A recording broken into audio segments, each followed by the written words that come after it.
Hi there, it's Caroline Strawson here, rapid transformational therapist, helping you self-heal after narcissistic abuse and codependency, helping you upgrade your subconscious beliefs and heal all of that unprocessed trauma being held in your body.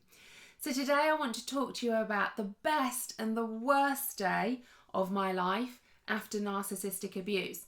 And it actually happened on exactly the same day because it was two realizations that I had. One where I thought, oh my goodness, and the other where I thought, yes, oh my goodness.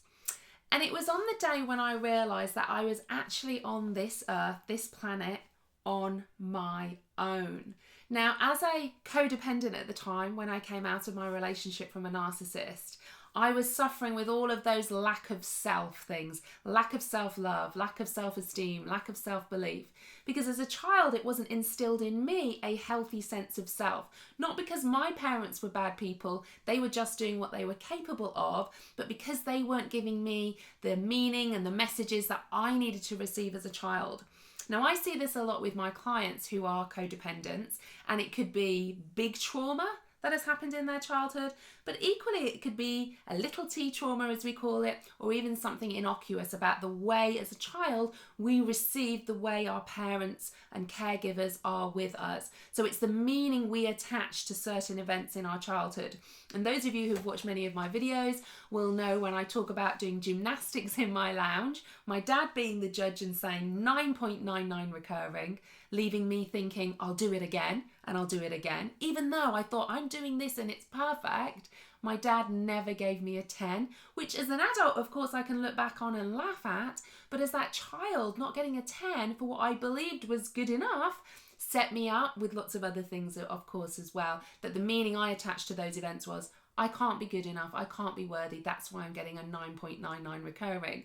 And it's things like that in our childhood. And that's whether it's something even tiny like that, our brains as a child, in our subconscious mind, all of this gets wired in as a program. Because remember, as we are born as babies, we're just the outer shell. We're just that human being. It's our parents and our caregivers that then program us in our subconscious mind to who we become as an adult. So there was me as an adult then, out of my marriage from the narcissist, being that codependent, looking at everybody else to make me feel better, blaming everybody else for why I was feeling the way that I was, wanting other people to fill that hole in my soul.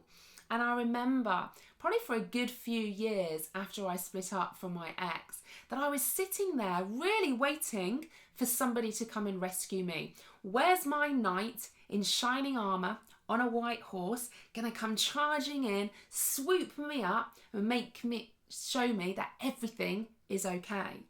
And I waited, and I waited, and I waited, and nobody came. Nobody came.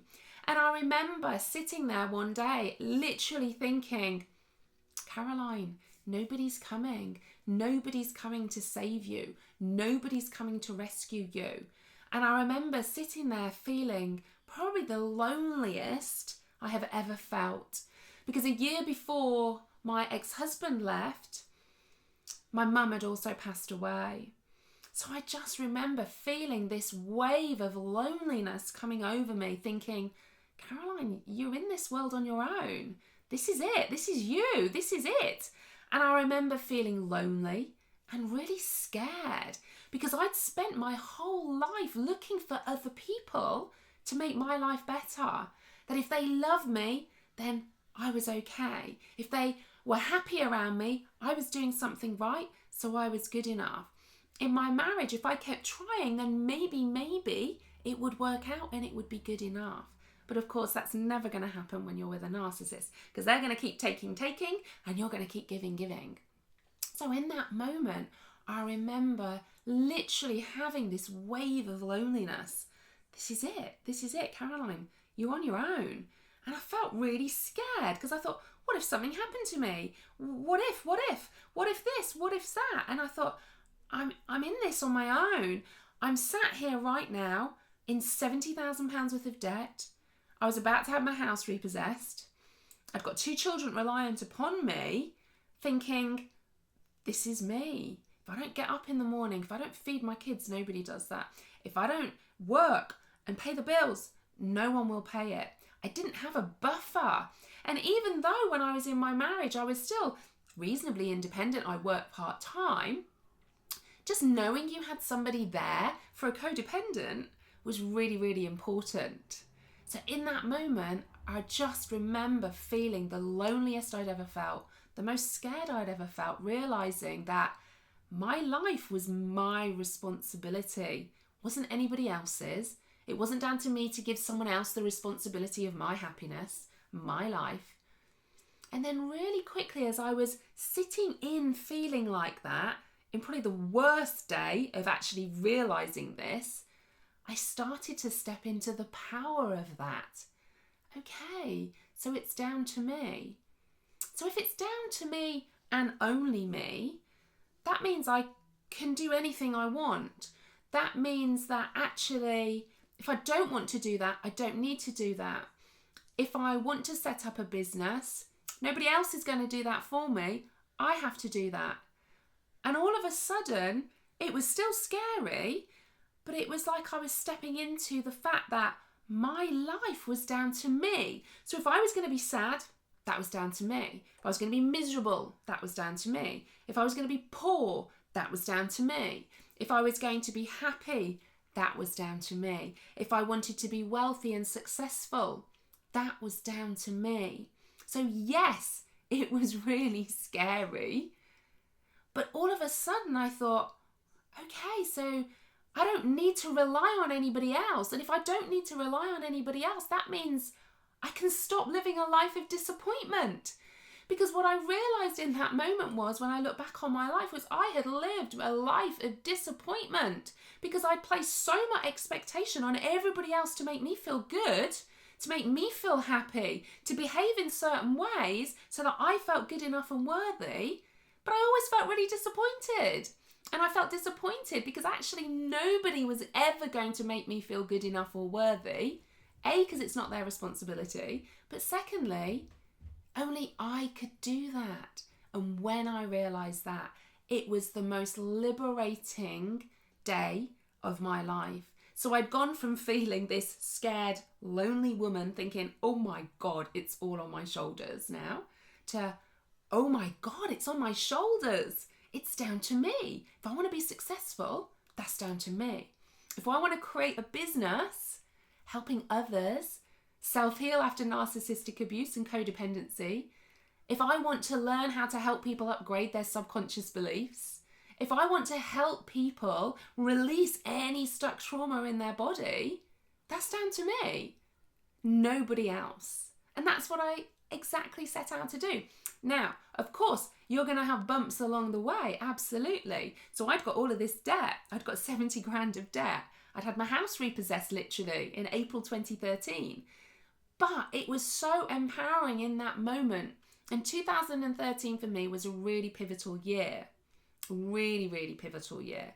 Because it was all about me realising it was in my hands. I was stopping putting everything else in other people's hands. And when you do that, you cut out the disappointment. Because as you are watching right now, how many times have you felt disappointed with somebody else's behaviour towards you?